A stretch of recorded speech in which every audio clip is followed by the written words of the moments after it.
Hello दोस्तों, welcome to Lohia knowledge point. और आज अपने यूजीसी नेट भूगोल की 5th नंबर क्लास है। इसके अंदर एमसीक्यू की अपने क्लास कर रहे हैं। और आज अपना 5 नंबर की क्लास है यूजीसी नेट के लिए, या जिसको असिस्टेंट प्रोफेसर का एग्ज़ाम देना है उन सभी के लिए, या जिसने फर्स्ट ग्रेड का एग्ज़ाम देना है उन सभी के लिए इम्पोर्टेंट होगी। अपना आज का पहला क्वेश्चन, आल्पस पर्वत में मैटरहॉर्न एक उदाहरण है। आल्पस पर्वत में मैटरहॉर्न एक उदाहरण है। पहला ऑप्शन दिया गया अरेत का, या पिरामिड या शिखर का, या प्लग डोम का, या होस्टर का। तो एक है स्विट्जरलैंड के अंदर स्थित, स्विट्जरलैंड में स्थित है एक, स्विट्जरलैंड के अंदर, स्विट्जरलैंड में स्थित जो आल्पस पर्वत का जो मैटरहॉर्न, जो आल्पस पर्वत है ना, आल्पस पर्वत का जो मैटरहॉर्न या जिसको पिरामिड या शिखर, मैटरहॉर्न पिरामिड या शिखर, या जिसको गिरीशरंग हॉर्न ऑफ पिरामिडल पीक भी कहते हैं, का उदाहरण है। इसका निर्माण जो हिमानी की अपर्दन क्रिया के द्वारा हुआ था। ये पिरामिड या शिखर का उदाहरण है, स्विट्जरलैंड के अंदर स्थित है। स्विट्जरलैंड के अंदर स्थित जो आल्पस पर्वत का जो मैटरहॉर्न पिरामिड या शिखर का उदाहरण है, ठीक है। या गिरीशरंग भी कह देते हैं इसको, गिरीशरंग, या हॉर्न और जो पिरामिडल पीक भी कह देते हैं इसको, ठीक है। पिरामिड या शिखर का उदाहरण है ये मैटरहॉर्न। नेक्स्ट क्वेश्चन, शेल का कायांतरित तुल्यमान रूप स्लेट, संगमरमर या नीस, या उपरोक्त में से कोई नहीं। सही ऑप्शन बताना है अपने को। शेल का कायांतरित रूप, शेल का है स्लेट, शेल का कायांतरित रूप है स्लेट, शेल का आता है स्लेट, ठीक है, याद रहे शेल का। और एक अपने मैं बता देता हूँ, चूना पत्थर है ना, चूना पत्थर का परिवर्तित रूप कौन सा है, रूपांतरित रूप चूना पत्थर का है संगमरमर, ठीक है, चूना पत्थर का संगमरमर। और ग्रेनाइट है ना, ये ग्रेनाइट का है नीस, रूपांतरित रूप है, ठीक है। मूल चट्टान तो है ग्रेनाइट का रूपांतरित रूप नीस, और शेल मूल चट्टान है और इसका रूपांतरित रूप स्लेट। और चूना पत्थर जो मूल चट्टान है इसका रूपांतरित रूप है संगमरमर। और एक बात करते हैं, एक है बेसाल्ट, मूल चट्टान है, मूल चट्टान कौन सी है, बेसाल्ट का रूपांतरित रूप कौन सा है, एम्फीबोलाइट,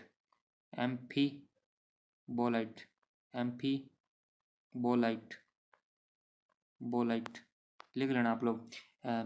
बेसाल्ट का रूपांतरित रूप एम्फीबोलाइट। और कोयला, ये तो सभी को पता ही होगा, कोयला का रूपांतरित रूप है ग्रेफाइट व हीरा, कोयले का रूपांतरित रूप ग्रेफाइट व हीरा। और एक आता है ग्रेबो, ये एग्जाम के अंदर क्वेश्चन पूछ लेता है, इससे इंपॉर्टेंट है। ग्रेबो है, इसका रूपांतरित रूप है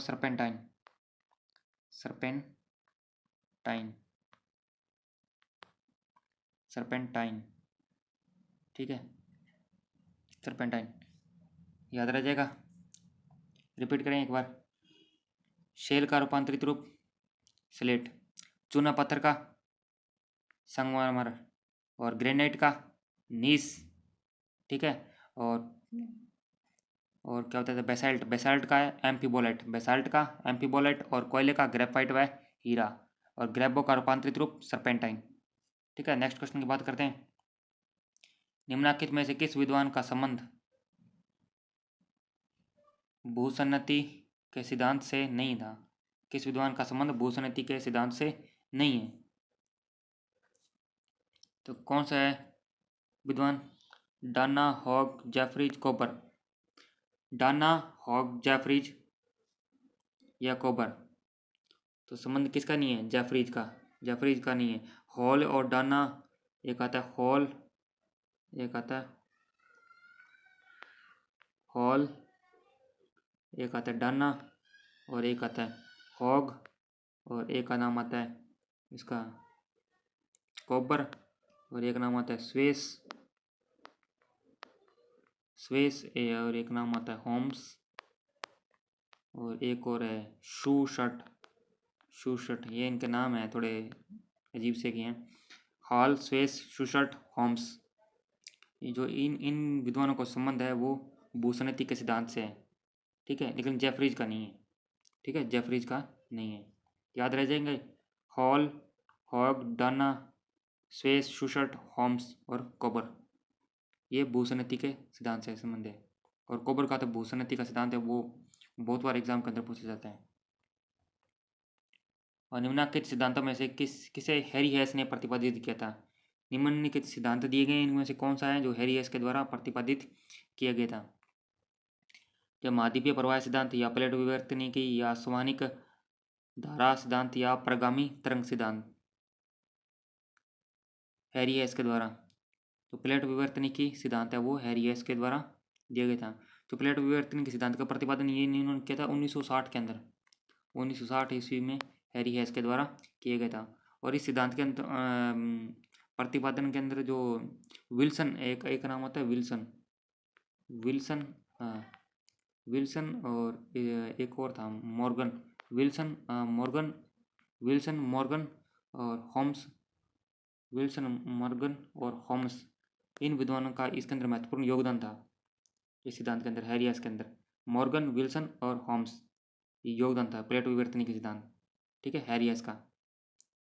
नेक्स्ट क्वेश्चन की बात करें अपने, निम्नलिखित ज्वालामुखीय उद्गारों में से कौन सा सर्वाधिक विस्फोटक है? निम्नलिखित जो ज्वालामुखी उद्गार है उनके अंदर से कौन सा सर्वाधिक विस्फोटक है, हानिकारक कौन सा है? हवाईयन तुल्य, या स्ट्रोम्बलिन, या वल्केनियन तुल्य, या विदर? कौन सा सबसे ज़्यादा खतरनाक कौन सा है? तो सबसे ज़्यादा खतरनाक है वल्केनियन, वल्केनियन, वल्केनियन भी कह देते हैं इसको, या पीलियन तुल्य भी कह देते हैं। विभिन्न ज्वालामुखी उद्गार के अंदर पीलियन तुल्य ज्वालामुखी, जो पीलियन तुल्य, पीलियन तुल्य जो ज्वालामुखी है ना वो सर्वाधिक विस्फोटक ज्वालामुखी है। पीलियन तुल्य सर्वाधिक विस्फोटक कौन सा है? पीलियन तुल्य है, अपने ऑप्शन के हिसाब से वल्केनियन, ठीक है। सर्वाधिक विस्फोटक कौन सा आ गया है इसके अंदर? वल्केनियन। अगर पीलियन होता तो पीलियन करते उन्हें, ठीक है, ये सर्वाधिक विस्फोटक है। सूची फर्स्ट को सूची सेकंड से सम्मिलित करना है। एक स्तंभ दिए गए सूची फर्स्ट के अंदर प्रक्रम और इधर दिए गए स्थल रूप, कौन सा प्रक्रम किस स्थल रूप से संबंधित है? अब पटल विरूपण है ना, जो पटल विरूपण ये दिया था, पटल विरूपण जो संबंधित कौन सा है स्थल रूप, कौन सा इसका पटल विरूपण का? पटल विरूपण ये है होस्टर से, होस्टर, पटल विरूपण होस्टर। और जो पवन है, पवन से दिए तो वह बरखान, अर्धचंद्राकार आकृति के अंदर फैले हुए बालू का स्तूप होते हैं, ठीक है, बरखान पवन द्वारा होते हैं। और जो स्थायी तुषार है, स्थायी तुषार ये प्रतिरूपित भूमि, स्थायी तुषार का जो स्थल रूप कौन सा है? प्रतिरूपित भूमि, ठीक है। और तरंगे, तरंगे स्टैक, तिरंगे स्टैक वाला है ना, ये काफ़ी बार एग्जाम के अंदर पूछा जाता है। ये जो पटल विरूपण है होस्टर के द्वारा, और पवन बरखान जो अर्ध चंद्रा का जो बालू का स्तूप है मरुस्थलीय क्षेत्रों के अंदर मिलते रहे, खासकर राजस्थान के जो थार का रेगिस्तान है राजस्थान के अंदर, वहाँ पर पश्चिमी क्षेत्र, राजस्थान का पश्चिमी क्षेत्र, वहाँ पर बरखान तुल्य मिलते हैं। और स्थायी तुषार, प्रतिरूपित भूमि और तरंगे स्टैक, ठीक है। नेक्स्ट क्वेश्चन की बात करते हैं अपने, निम्नलिखित स्थल रूपों में कौन सा उत्पत्ति में बहुचक्रीय है? कौन सा उत्पत्ति के अंदर बहुचक्रीय है? हिमज गहवर, या आद्यकर्तित, या विसर्प, या यार्डंग? निम्नलिखित स्थल रूपों में कौन सा उत्पत्ति में बहुचक्रीय है? तो कौन सा है? ये जो आद्यकर्तित, आद्यकर्तित, आद्यकर्तित विसर्प, पूरा इसका और नाम है आद्यकर्तित विसर्प, आद्यकर्तित विसर्प, ठीक है, ये भी पूरा नाम है इसका, ये आद्यकर्तित विसर्प, ये उत्पत्ति के अंदर बहुचक्रीय हैं। और जो इसके फेमस उदाहरण कौन थे? एक नाम आता है आद्यकर्तित विसर्प, और एक और आता है जो बहुचक्रीय स्थलाकृति है ना उसके अंदर इसके और एग्जाम्पल भी हैं। एक तो नाम आता है आद्यकर्तित विसर्प का, और एक आता है निक पॉइंट, ये भी बहुचक्रीय होती है। निक पॉइंट, निक पॉइंट्स, निक पॉइंट, निक पॉइंट। और एक आते हैं घाटी के अंदर घाटी, घाटी के अंदर घाटी, घाटी के अंदर घाटी, ठीक है, घाटी के अंदर घाटी लिख लेना आप लोग। ये एक आता है नदी वेदिकाएं, नदी वेदिकाएं, नदी वेदिकाएं, नदी वेदिकाएं और ये अधिकर्तित विसर्प तो आ ही गया।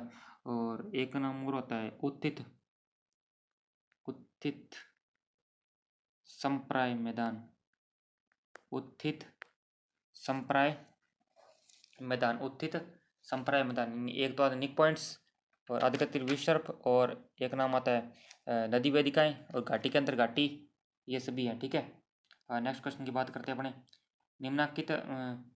निम्नांकित में से कौन सा सामान्य अपर्दन चक्र के तरुणावस्था की विशेषता नहीं है?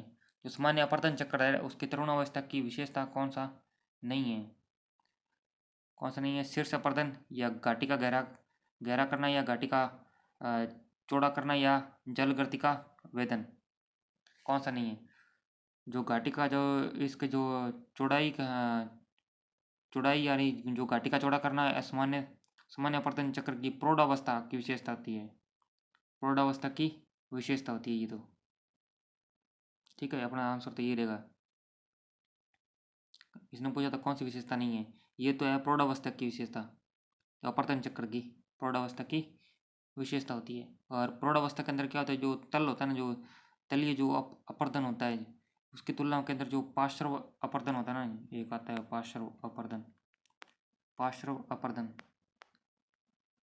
पार्श्व अपर्दन की क्रिया जो क्रिया होती है वो अधिक तेजी से होती है, और जो क्रिया होती है वो तेजी से होती है, जिसके कारण क्या होता है, ये जो इसकी जो चौड़ाई होती है उसके अंदर वृद्धि हो जाती है, चौड़ाई के अंदर वृद्धि हो जाती है। ठीक है, ये जो सामान्य अपर्दन चक्र की तरुणावस्था की विशेषता नहीं है, ये प्रौढ़ावस्था की विशेषता होती है। ठीक है, नेक्स्ट क्वेश्चन की बात करें। निम्नांकित पर्वतों में से कौन सा टर्शीय युगीन अल्पाइन तंत्र से संबंधित नहीं है? निम्नांकित पर्वतों में से कौन सा टर्शीय युगीन अल्पाइन तंत्र से संबंधित नहीं है? उत्तरी अमेरिका का रोकीज, उत्तरी अमेरिका का रोकीज, या अफ्रीका का एटलस, अफ्रीका का एटलस, दक्षिणी अमेरिका का एंडीज, और भारत का अरावली, भारत का अरावली, भारत का अरावली। तो कौन सा है? टर्शीय युगीन अल्पाइन तंत्र से संबंधित नहीं है, तो इसके अंदर अपना आएगा भारत का अरावली। ये जो रोकी है ना, एक नाम आता है ये रोकी, रोकी, रोकी एंडीज, रोकी एंडीज और अल्पाइन पर्वतक्रम, अल्पाइन पर्वतक्रम,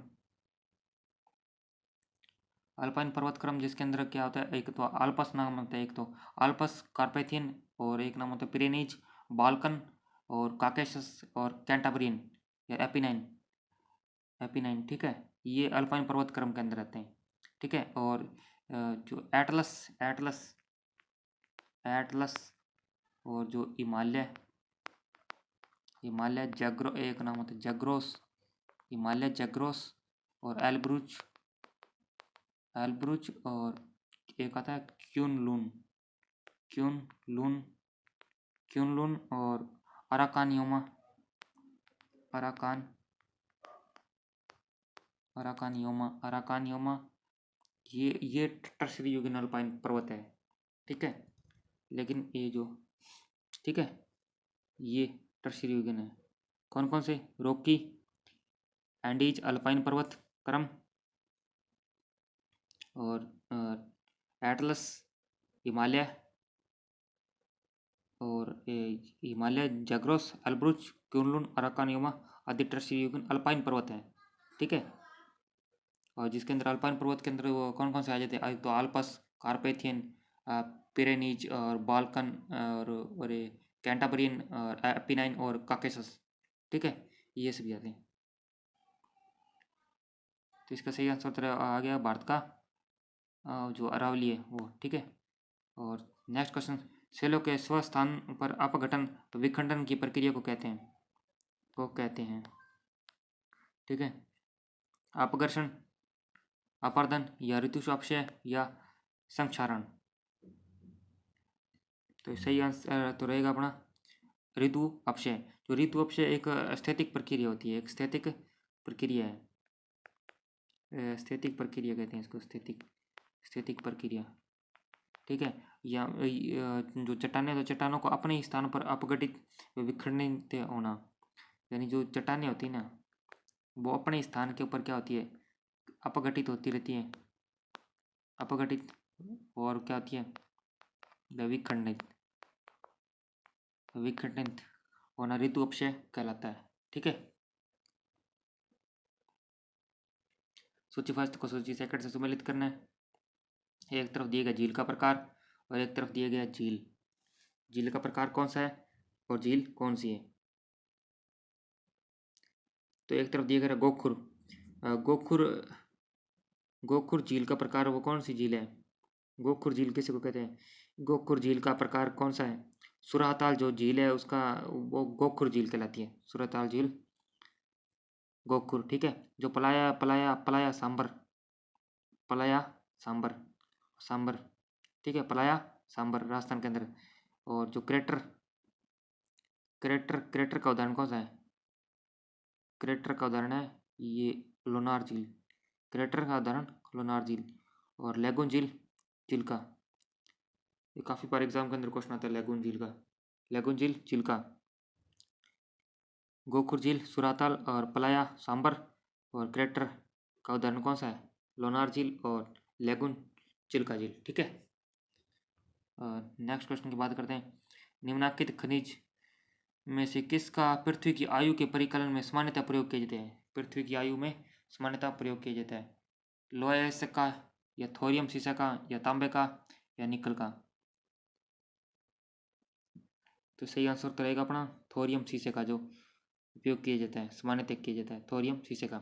जो रेडियो सक्रिय, जो रेडियो सक्रिय, रेडियो सक्रिय तत्वों के आधार पर पृथ्वी की आयु का जो गणना सर्वाधिक विषम ऑथेंटिक मानी जाती है। ऑथेंटिक कौन सी होती है, रेडियो सक्रिय पदार्थों के आधार पर पृथ्वी की आयु की गणना, जो काफ़ी मतलब कि किसको कहते हैं ऑथेंटिक, जिसको हिंदी के अंदर कहते हैं ऑथेंटिक को क्या कहते हैं, विश्वसनीय, विश्वसनीय, विश्वसनीय मानी जाती है या ऑथेंटिक मानी जाती है। ठीक है, विश्वसनीय माना जाता है। और इसके अंतर्गत क्या होता है, जो यूरेनियम, यूरेनियम यूरेनियम, एक तो नाम आता है यूरेनियम का, यूरेनियम और थोरियम, यूरेनियम और थोरियम, यूरेनियम थोरियम जो रेडियो सक्रिय तत्वों के जो विखंडन के आधार पर जो पृथ्वी की आयु की गणना होती है इसके अंदर। और जो मतलब कि एक अनुमान लगाया जाता है कि जो यूरेनियम का जो 1.67, 1.67वां जो भाग होता है ना, 1.67 भाग जो होता है वो 10 करोड़ वर्षों में शीशा में परिवर्तित हो जाता है। 1.67 यानी जो भाग है ना, जिसको 1.67वां जो भाग होता है इसका, वो 10 करोड़ वर्षों में, यानी जो 10 करोड़ इसके अंदर टाइम लगता है, 10 करोड़ वर्ष, जिसके अंदर वो क्या है शीशा के अंदर परिवर्तित हो जाता है। ठीक है, ये थोड़ी सी एक अलग सी जानकारी याद रख लेना। और नेक्स्ट क्वेश्चन की बात करते हैं अपने। निम्नलिखित भूगर्भीय के समय को जो सही कालानुक्रम कोड से चयन करना है अपने को, सिल्यूरियन, कार्बोनिफेरस, पर्मियन या डिवोनियन। तो इसका तो वो सीधा से याद रखना ना, इसको तो मैंने तो वैसे याद किया था, इसको तो सीधा से याद रखना है, इसको मैं तो एक ट्रिक सी बनाई थी, इसको तो पक्का पक्का डीसी, पक्का डीसी आके। वो इसके समय तो थोड़ा कंफ्यूजिंग सा होता है, उसके अंदर तो भूल जाते हैं, तो मैंने तो वैसे सीधा याद किया था पक्का डीसी, पक्का डीसी आके। जैसे पक्का से मैंने बनाया था, जैसे परमियन, परमियन पहला आता है परमियन। ठीक है, Permian, Permian Carboniferous, Permian Carboniferous, और डिवोनियन, डिवोनियन कार्बोनिफेरस, डिवोनियन और सिल्यूरियन, सी से सिल्यूरियन और आ से आर्डोविशियन और के से कैम्ब्रियन। आप लोग लिख लेना पक्का डीसी आके, ये मैंने याद किया था वैसे। जैसे Permian, Permian Carboniferous, Permian Carboniferous, और अपना ऑप्शन भी देख लेना कौन सा है अपना। 3 पहले आ रहा है, 3 इसमें भी है, एक में ही है क्या, पक्का, पक्का डीसी आके, डीसी आके। ठीक है, तो अपना इसके अंदर सही आंसर तो रहेगा, सबसे पहले कौन सा आएगा, सबसे पहले आएगा सिल्यूरियन, इसने सिल्यूरियन सबसे पहले आएगा, सिल्यूरियन और उसके बाद में आएगा सिल्यूरियन के बाद में आएगा डिवोनियन। सिल्यूरियन के बाद में ये आ रहा है डी आ रहा है डिवोनियन। और उसके बाद में आ रहा है कार्बोनिफेरस। उसके बाद में क्या आ रहा है कार्बोनिफेरस, ये रहा कार्बोनिफेरस। और उसके बाद में ये परमियन, ये परमियन। ठीक है, इस टाइप से आएगा। सिल्यूरियन, ये रहा डी सी से सिल्यूरियन। उसके बाद में डिवोनियन और उसके बाद में कार्बोनिफेरस और उसके बाद में सिल्यूरियन। तो अपना सही आंसर रहेगा 1 4 2 3। ठीक है, निम्नलिखित भूगर्भिक समयों का सही कालानुक्रम। ठीक है, ये इनका क्रम से याद रखना।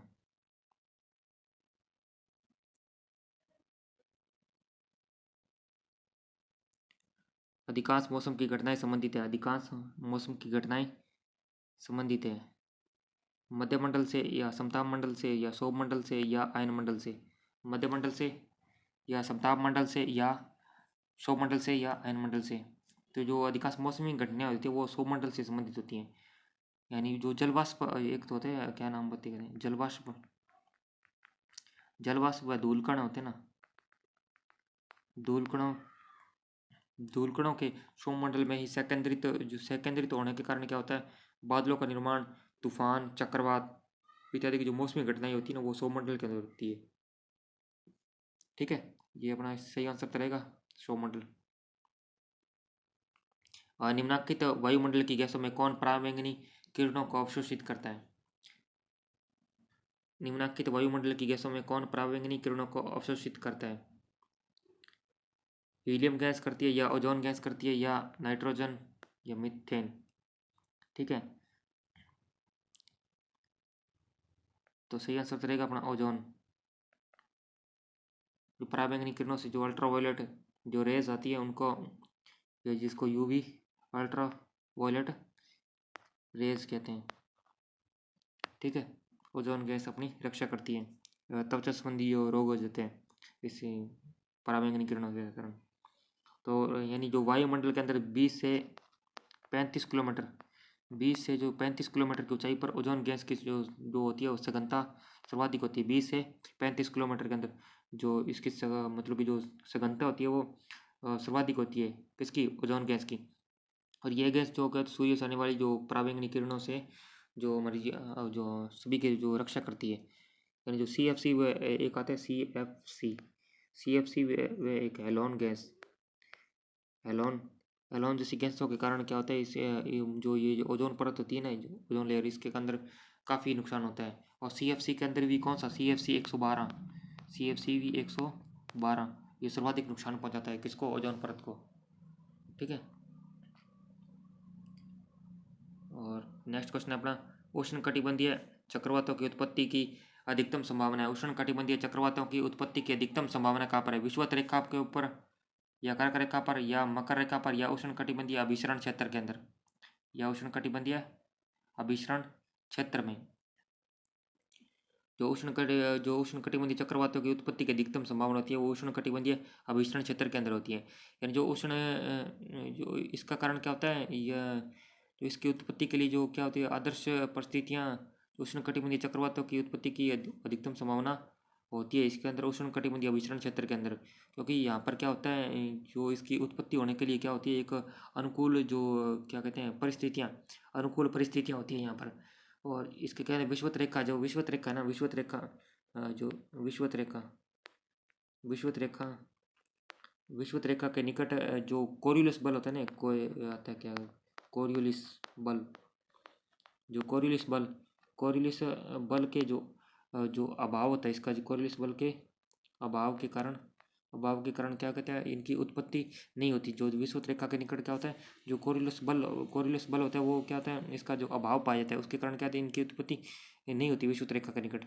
ठीक है, और जो क्या कहते हैं ग्रीष्म ऋतु के अंदर क्या होता है, जो अंतरा उष्ण कटिबंधीय जो स्थान होते हैं ना के साथ इनकी उत्पत्ति होती है। जो ग्रीष्म ऋतु के अंदर जो अंतरा उष्ण कटिबंधीय के साथ इनकी उत्पत्ति हो जाती है।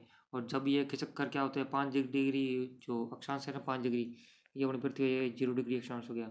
उसके बाद में 5 डिग्री जो उत्तरी अक्षांश, या एन लिख देते हैं 5 डिग्री उत्तरी अक्षांश, 5 डिग्री उत्तरी अक्षांश उत्तर या 5 डिग्री दक्षिण के अंदर चली जाती है, 5 डिग्री दक्षिणी अक्षांश के अंदर चली जाती है। ठीक है, नेक्स्ट क्वेश्चन है निम्नलिखित कथनों का अध्ययन कीजिए और दिए गए कोड से सही उत्तर का चयन करना है। पहले कथन और कारण पढ़ लेते हैं, फिर ऑप्शन देखेंगे। भूमध्य सागरीय प्रदेश में गर्मी के मौसम में वर्षा नहीं होती। पहला जो कारण कथन कह रहा है इसका, भूमध्य सागरीय प्रदेश में गर्मी के मौसम में वर्षा नहीं होती। ठीक है, और कारण दिया इसने, गर्मी के मौसम में व्यापारिक पवन इस प्रदेश के ऊपर से नहीं बहती।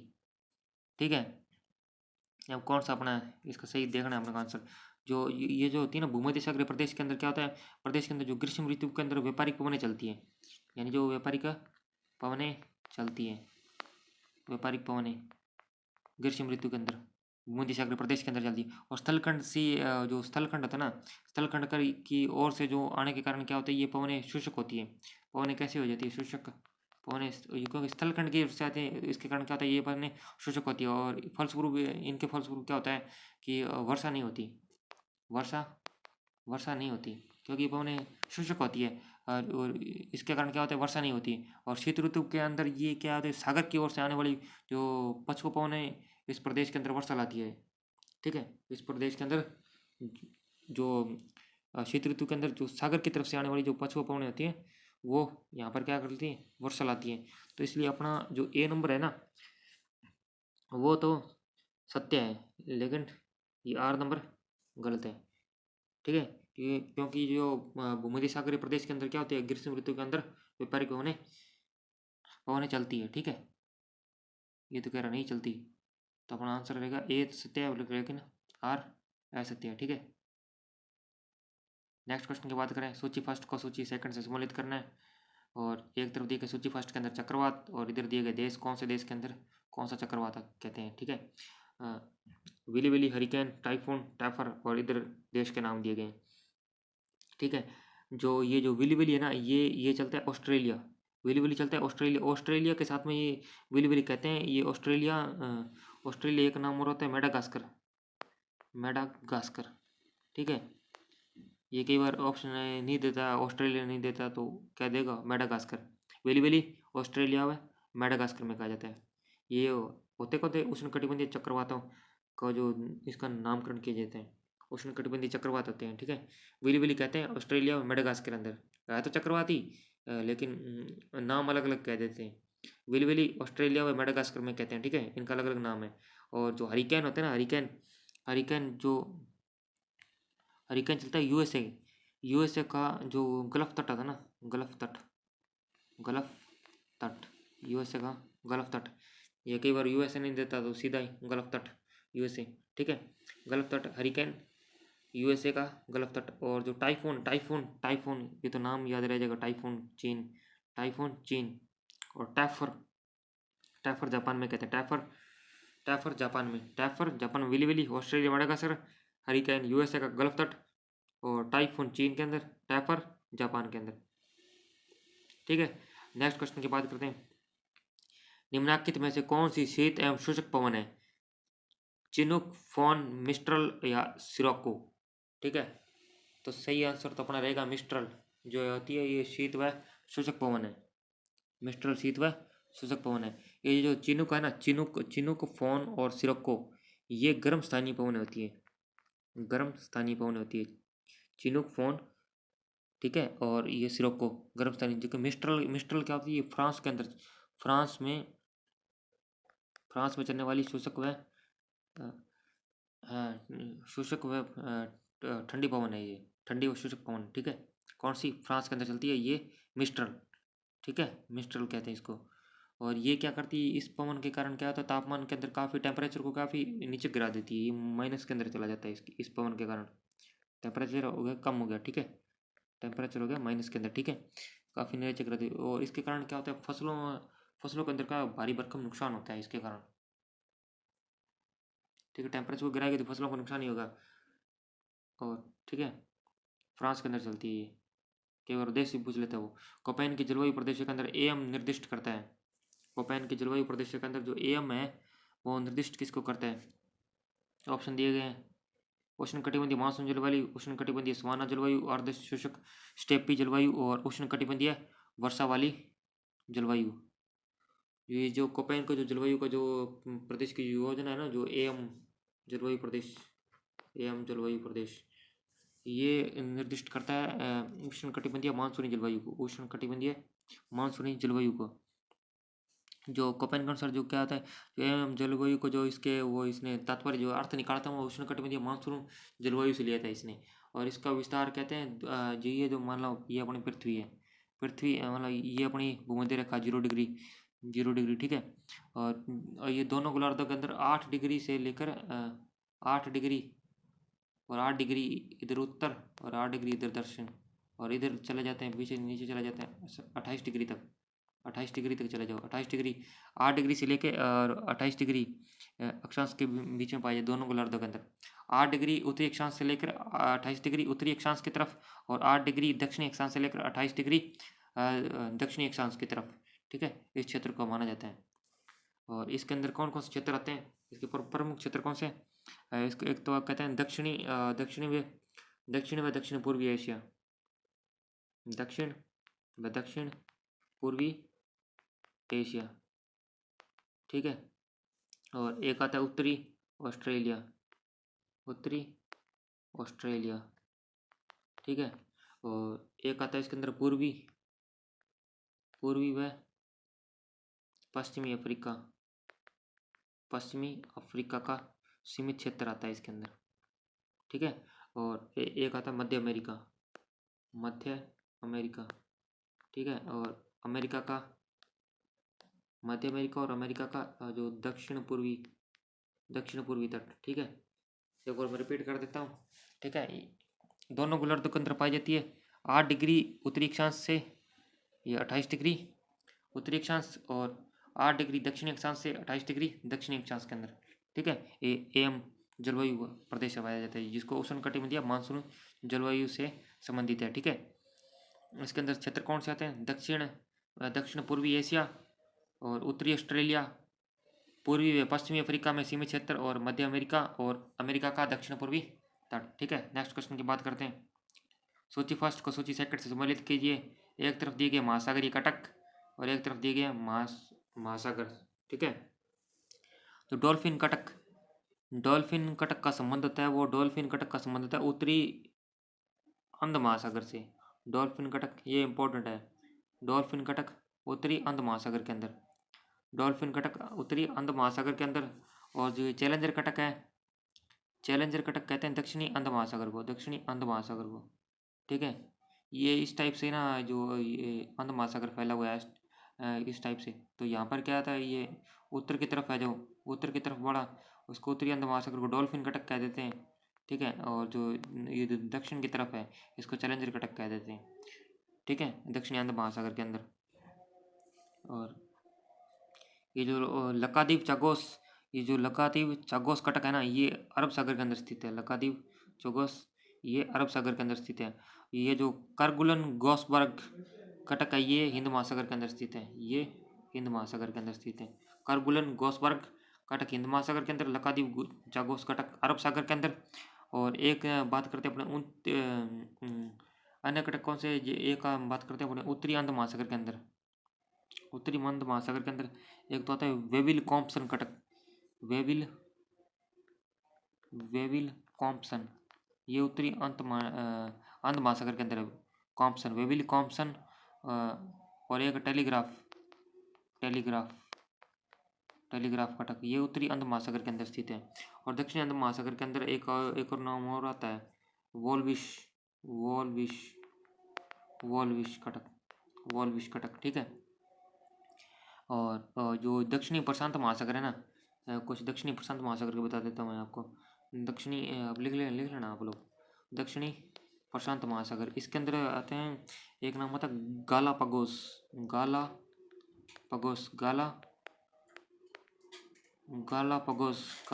और एक आता है न्यूजीलैंड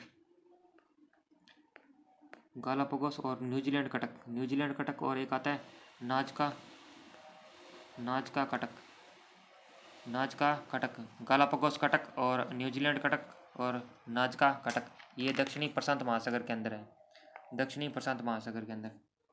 ठीक है, नेक्स्ट क्वेश्चन की बात करते हैं।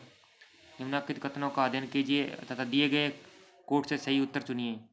कथन दिया गया, ब्रिटिश द्वीप समूह के बंदरगाह जाड़ों में जमते नहीं है। ब्रिटिश द्वीप समूह के बंदरगाह जाड़ों में जमते नहीं है। कारण बताया, ब्रिटिश द्वीप समूह उत्तरी अटलांटिक ड्रिफ्ट के प्रभाव में आते हैं, उत्तरी अटलांटिक ड्रिफ्ट के प्रभाव में आते हैं। कथन व कारण दिए गए हैं। जो ब्रिटिश द्वीप समूह के जो निकट आते हैं, उत्तरी अटलांटिक ड्रिफ्ट नामक जलधारा प्रभावित होती है। ब्रिटिश द्वीप समूह है ना, उसके अंदर उत्तरी अटलांटिक ड्रिफ्ट नामक जलधारा प्रवाहित होती है। और इस जो गर्म जलधारा के कारण क्या होता है, गर्म जलधारा के प्रभाव से पश्चिमी और उत्तरी पश्चिमी यूरोप, पश्चिमी व उत्तर पश्चिमी यूरोप के जो बंदरगाह है वो सालों भर क्या होता है, खुले रहते हैं इसके कारण। और इस जलधारा के कारण क्या होता है, पश्चिमी यूरोप का जो तापमान है वो शीत ऋतु के अंदर भी क्या होता है, वो उच्च बना रहता है अपेक्षाकृत, यानी एवरेज जो है वो उच्च बना रहता है इसके अंदर। यूरोप का जो तापमान है शीत ऋतु के अंदर भी उच्च बना रहता है। ठीक है, तो इसलिए अपना ए भी सही है और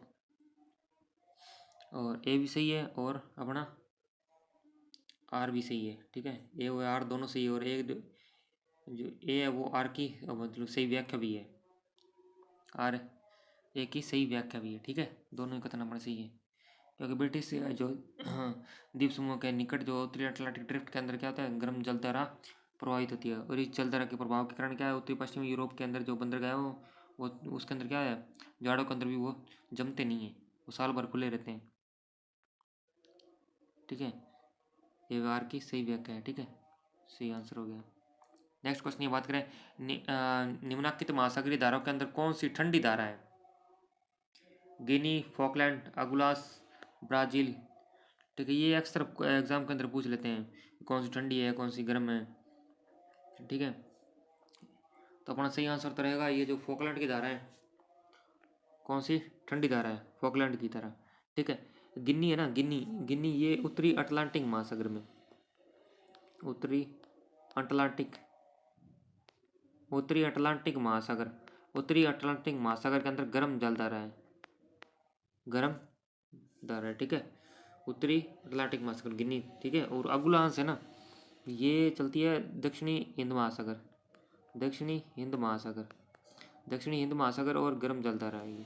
ठीक है, और जो ये जो ब्राज़ील की धारा है ये दक्षिणी अटलांटिक महासागर में चलती है, दक्षिणी अटलांटिक महासागर में, और ठंडी जलधारा है। ठीक है, ये कौन सी, ब्राज़ील की धारा है, ये दक्षिणी अटलांटिक के अंदर गर्म जलधारा है।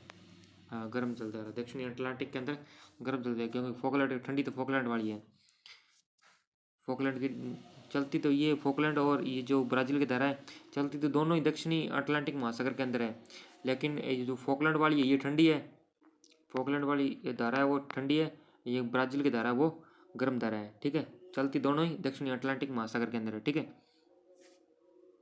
नेक्स्ट क्वेश्चन की बात करें, विश्व में सबसे चौड़ा महाद्वीपीय छज्जा पाया जाता है, विश्व में सबसे चौड़ा महाद्वीपीय छज्जा पाया जाता है दक्षिणी कोरिया के दक्षिणी पीत सागर में, कैलिफोर्निया के तट के समीप, उत्तरी सागर में, या नॉर्वे के आर्कटिक तट के समीप। जो ये पाया जाता है उत्तरी सागर के अंदर पाया जाता है, उत्तरी सागर के अंदर। ठीक है, सबसे चौड़ा महाद्वीपीय छज्जा पाया जाता है उत्तरी सागर के अंदर।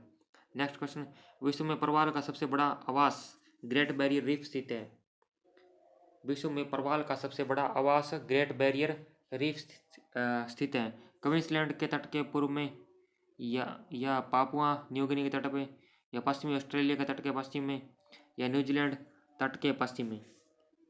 ठीक है, ये पाया जाता है क्वींसलैंड के तट के पूर्व में, क्वींसलैंड के तट के पूर्व में। जो ग्रेट बैरियर ये जो क्या आती है, ये ग्रेट बैरियर रीफ ये विश्व की सबसे विस्तृत प्रवाल भित्ति है, ये ऑस्ट्रेलिया के पूर्वी तट पर स्थित है, ऑस्ट्रेलिया के उत्तर पूर्वी तट पर स्थित है, ऑस्ट्रेलिया के उत्तर पूर्वी तट पर स्थित है। और इसकी लंबाई लगभग कितनी मानी जाती है, 1900 किलोमीटर। लंबाई कितनी है इसकी, 1900 किलोमीटर। और चौड़ाई की बात करें इसकी, ठीक है, वो है 100 60 किलोमीटर। ठीक है, लंबाई तो कितनी है इसकी 1900 किलोमीटर और चौड़ाई लगभग 160 किलोमीटर। ये अवरोधक प्रवाल भित्ति का जो क्या मतलब एग्जाम्पल माना जाता है इसको, अवरोधक। ठीक है, नेक्स्ट क्वेश्चन की बात करें, निम्नांकित में से कौन सा कथन सही है? चूहा एक द्वितीयक उपभोक्ता है, छछूंदर एक तृतीयक उपभोक्ता है, टिड्डा एक प्राथमिक उपभोक्ता है, उल्लू एक द्वितीयक व चतुर्थक उपभोक्ता है। हमको सही कथन बताना है अपने को। तो इसके अंदर सही कथन है टिड्डा, जो टिड्डा होता है वो भोजन के लिए वनस्पति के ऊपर निर्भर रहता है। ठीक है, प्राथमिक उपभोक्ता तो टिड्डा ही हो गया, वनस्पति खाएगा ये। ठीक है, सही कथन पूछा था, तो सही तो यही है। ठीक है, नेक्स्ट, निम्न में से कौन सा युग्म सुमेलित है? नीचे दिए गए कोड से सही उत्तर का चयन करिए।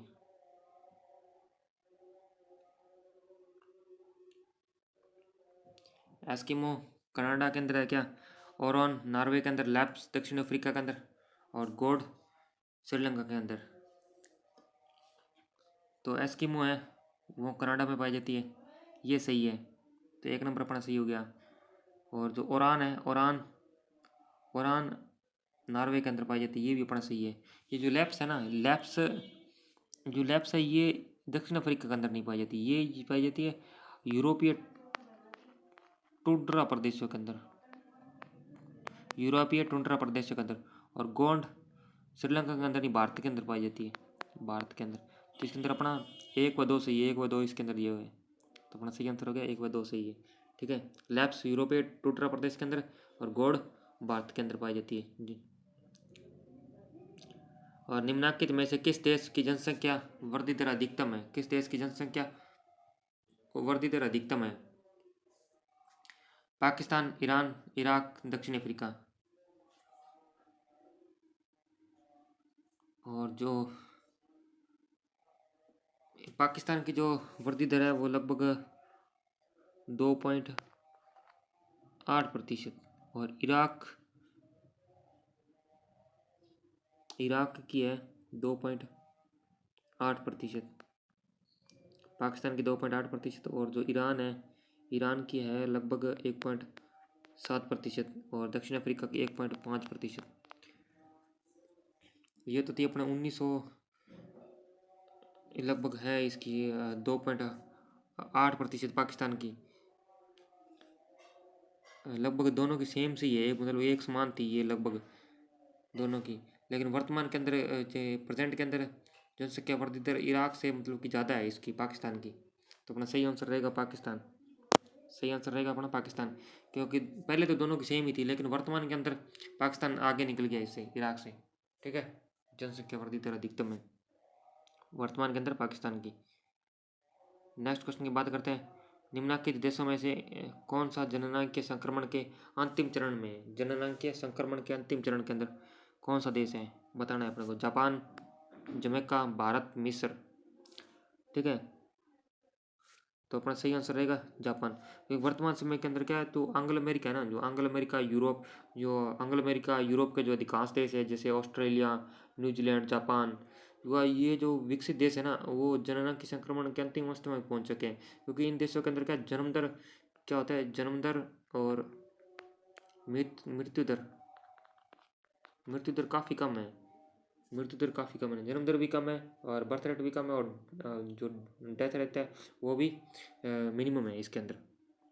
ठीक है, इसको कहते हैं जननांग के संक्रमण के अंतिम चरण कहते हैं इसको वर्तमान के अंदर। ठीक है, कौन कौन से देश, ऑस्ट्रेलिया, न्यूजीलैंड, ऑस्ट्रेलिया बता देता हूँ, ऑस्ट्रेलिया, न्यूजीलैंड और जापान।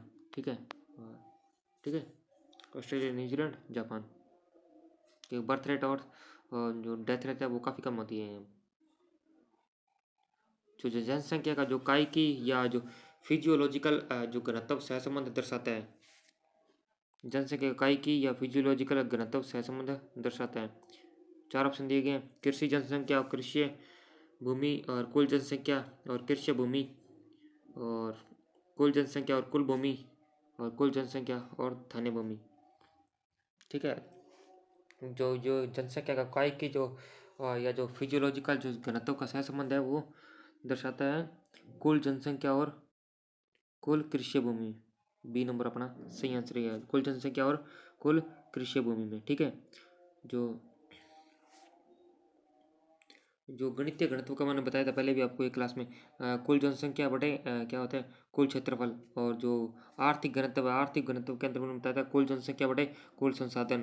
और जो कायिक घनत्व बताया था उसका मैं कुल जनसंख्या बटे कुल कृषि क्षेत्र। और कृषि घनत्व का बताया था कृषक जनसंख्या बटे कुल कृषि क्षेत्र। और पोषण का बताया था कुल जनसंख्या बटे खाद्य फसलों का क्षेत्रफल। याद होगा आपको। ठीक है, और नेक्स्ट क्वेश्चन की बात करते हैं अपने। स्वच्छ जल संसाधन संबंधी निम्न कथनों का अध्ययन कीजिए, दिए गए कोड से सही उत्तर का चयन कीजिए।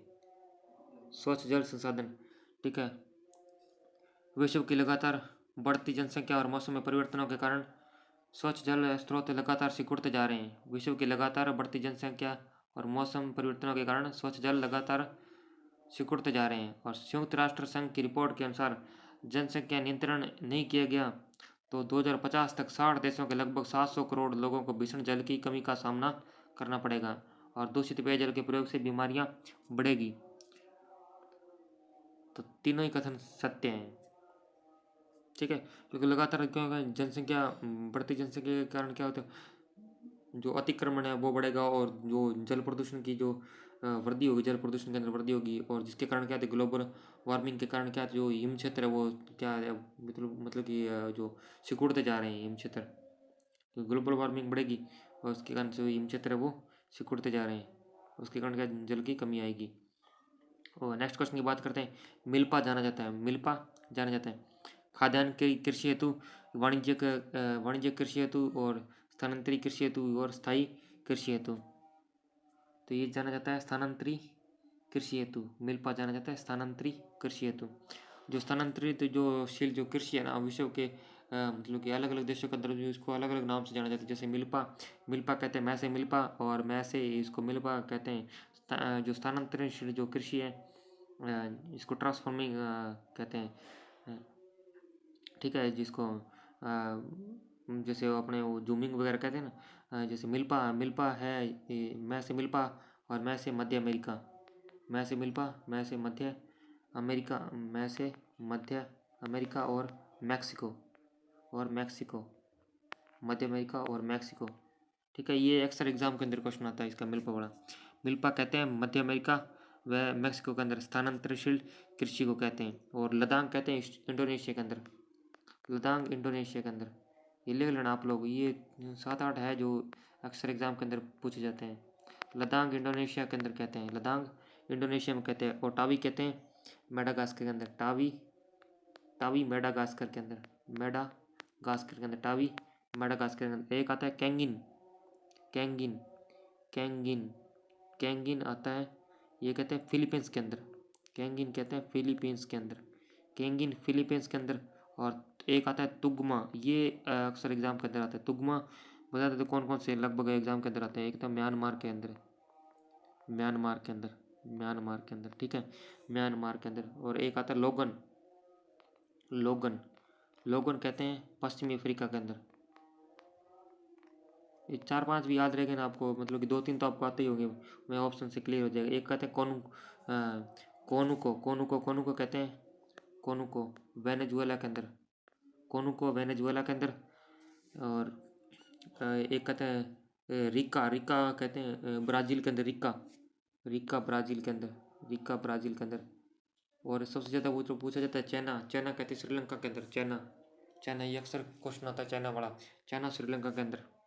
ठीक है, और ये अपना चैनल है टेलीग्राम चैनल है t.me/नॉलेज पॉइंट।